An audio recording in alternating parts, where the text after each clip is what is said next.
हमारे साथ मिर्जा इकबाल बेग साहब मौजूद है मेरे साथ। Thank you very much, good morning. मेरे साथ टॉस हो गया है, न्यूजीलैंड ने टॉस जीत लिया है, बैटिंग का फैसला किया है। पहले टेस्ट मैच से कुछ अच्छी उम्मीदें तो हमारी नहीं थी और उसका अंजाम भी कुछ इतना अच्छा नहीं, अंजाम अच्छा नहीं था। तो आप जरा ये दूसरे टेस्ट मैच के हवाले से अच्छी उम्मीदें रखें। हम बिल्कुल अच्छी उम्मीदें रखनी चाहिए। सुबह बखैर अरमला, आपको भी और इमरान आपको भी। अब अरमला जो है मॉर्निंग शो के अलावा सालगिरह की मुबारकबाद देते हुए बहुत नजर आती हैं एक्सप्रेस न्यूज पर 15 साल मुकम्मल होने पर। हम भी मुबारकबाद देंगे एक्सप्रेस न्यूज को। लेकिन आज जिस तरीके से जो चेंजेस हुई हैं इमरान, नसीम शाह वापस आ गए, हसन अली जो है वो दोस्त है बाबर आजम के, और वो टीम से जब बाहर होते हैं तो बाबर आजम की कोशिश होती है किसी भी तरीके से उनको लाया जाए। तो अब हसन अली टीम में शामिल है। मुझे लग रहा है अब दिल लगा रहेगा बाबर आजम का। हाँ, दिल तो वैसे भी उनका जो था उदास था, लेकिन अब लग जाएगा मुझे लग रहा है। और अब इसमें यह है कि 3 फास्ट बॉलर अगर आप फास्ट बॉलर खिला रहे हैं तो आपके लिए यकीनन इसका मतलब है कि शाहिद आफरीदी जो कह कर गए हैं कि पिच जो है वो तेज होगी, बाउंसी होगी, तो लग यही रहा है कि इस तरह की पिच होगी। लेकिन न्यूजीलैंड टॉस जीतकर पहले बैटिंग कर रहा है, इसका मतलब है चौथी इनिंग्स पाकिस्तान को खेलनी होगी और पाकिस्तान के लिए मुश्किल हो सकती है, क्योंकि अगर इस पिच पर जो 2 दिन में तो घास नहीं लग सकती थी इमरान, इस पिच पर ज्यादा यही होगा कि पानी दिया गया होगा, मॉइस्चर होगा थोड़ा बहुत, तो उस मॉइस्चर की वजह से यकीनी तौर पर इब्तिदाई जो 2 घंटे हैं उनमें थोड़ा सा बॉल मूव होगा, स्विंग होगा। लेकिन उसके बाद जब आखिरी 3-4 दिन के बाद जब पिच टूटना शुरू होगी तो फिर मुश्किल होगी पाकिस्तान के लिए चौथी इनिंग्स। मतलब हम तकरीबन वो पिक्चर रिपीट होते देखेंगे इन टर्म्स ऑफ विकेट जो आप कह रहे हैं। ओवैसी नेशनल स्टेडियम कराची की विकेट का एक अपना मूड है।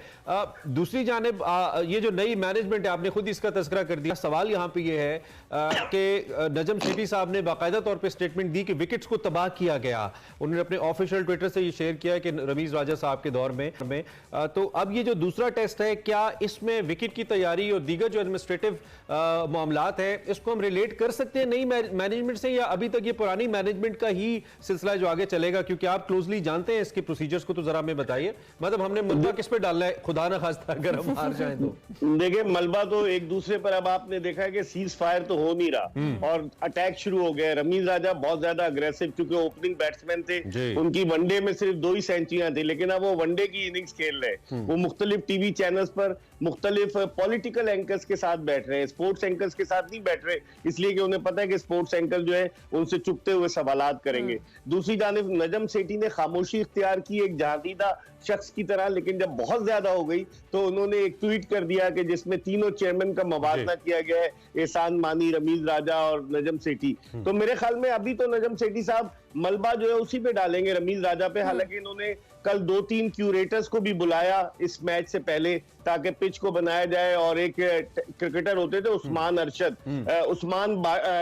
बाटा, उनके बेटे उस्मान अरशद को जो है वो बुलाया गया है, वो भी फर्स्ट क्लास क्रिकेट खेल चुके, पिच बनाए। तो अब पिच शाहिद आफरीदी ने भी पिच का मुआयना किया। हारून रशीद साहब जो माशाल्लाह से अगले बरस 70 साल के हो जाएंगे, उनका वसी तजुर्बा, उन्होंने भी पिच का मुआयना किया। तो माशाल्लाह, जी हाँ, माशाल्लाह बहुत सारे तजुर्बात हो रहे हैं। दुआ करेंगे पाकिस्तान अच्छा परफॉर्म करे।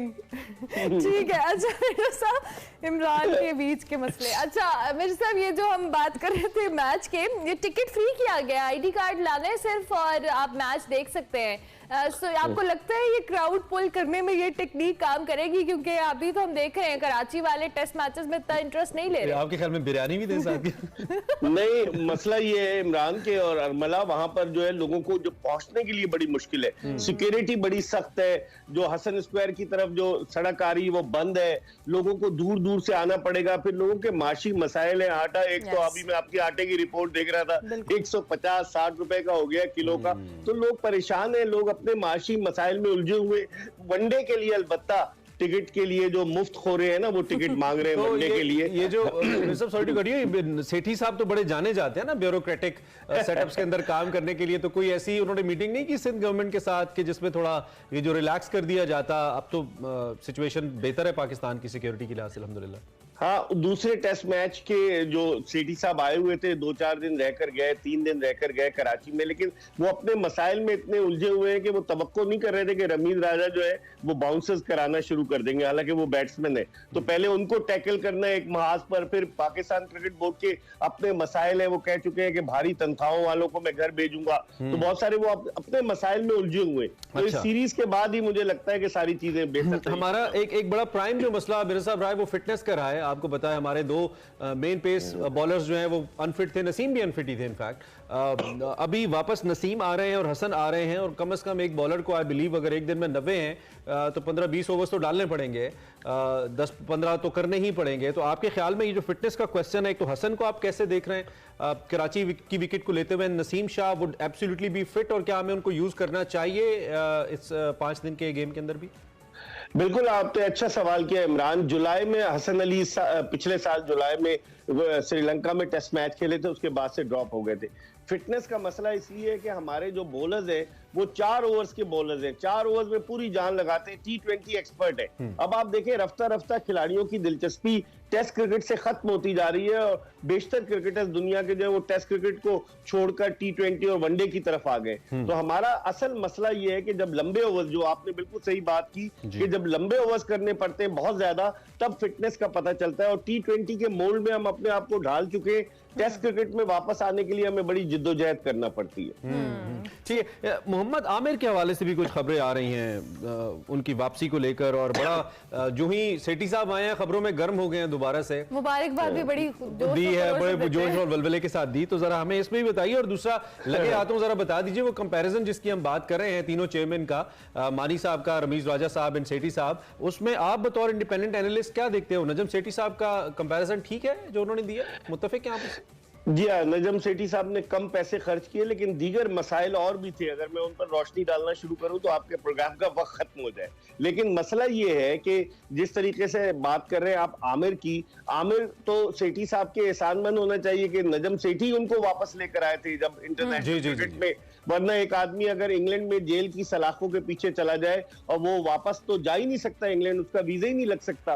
तो आमिर के लिए सेठी साहब ने जिद्दोजहद की थी। आमिर पिछले रिजीम के खिलाफ थे, रमीज राजा के, अब वो कह रहे हैं, लेकिन मुझे नहीं लगता। एक तो आमिर शोर बहुत मचाते, टेस्ट क्रिकेट वो खेलेंगे नहीं, T20 क्रिकेट में वो आना चाहते हैं, फिर वो अल्लामा भी बनना चाहते हैं कि सब कुछ उन्हें ही आता है, बाकी किसी को नहीं आता। तो मेरे ख्याल में एक आदमी जिसने मुल्क की इज्जत और वकार का सौदा किया, बस उसको अब बस कर देनी चाहिए। हाँ, ये जो इतनी अजीबोगरीब स्टेटमेंट्स ट्विटर पे देते हैं, मुझे लगता है इन खिलाड़ियों को भी पहले ट्विटर पे पाबंदी होनी चाहिए। अच्छा, वन लास्ट सवाल दोबारा, let's get back to Karachi national stadium. कैसा मैच देख रहे हैं आप? हाई स्कोरिंग मैच देख रहे हैं, और पाकिस्तान के टॉप ऑर्डर पे कितनी बड़ी जिम्मेदारी है? It's being flop. पिछले में इमाम अच्छा खेले, लेकिन वैसे फ्लॉप ही चल रहा है तकरीबन।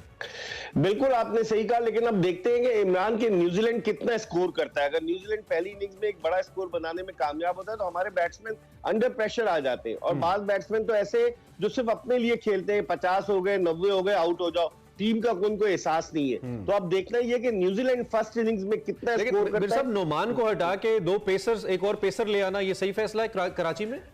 ये हैरत की बात है, क्योंकि अबरार अच्छे बॉलर है। अबरार ने 27 विकेट ली अब तक टेस्ट क्रिकेट में, लेकिन अबरार जो है वो महंगे साबित हो रहे हैं। नोमान अली जो है वो एक तो लेफ्ट आर्म स्पिनर है, कंट्रोल अच्छी, वो मतलब नपी तुली बॉलिंग कर सकते थे, लेकिन अब देखते फिटनेस का इम्तिहान होगा हसन अली और नसीम शाह। ठीक है, thank you very much Mirza साहब, बहुत शुक्रिया, आपने अर्ली मॉर्निंग ज्वाइन किया। मिर्जा इकबाल बेग हमारे साथ मौजूद थे। न्यूजीलैंड वर्सेस पाकिस्तान, न्यूजीलैंड ने टॉस जीता है, पहले बैटिंग होगी और मिर्जा साहब अपना तज्जिया दे रहे थे।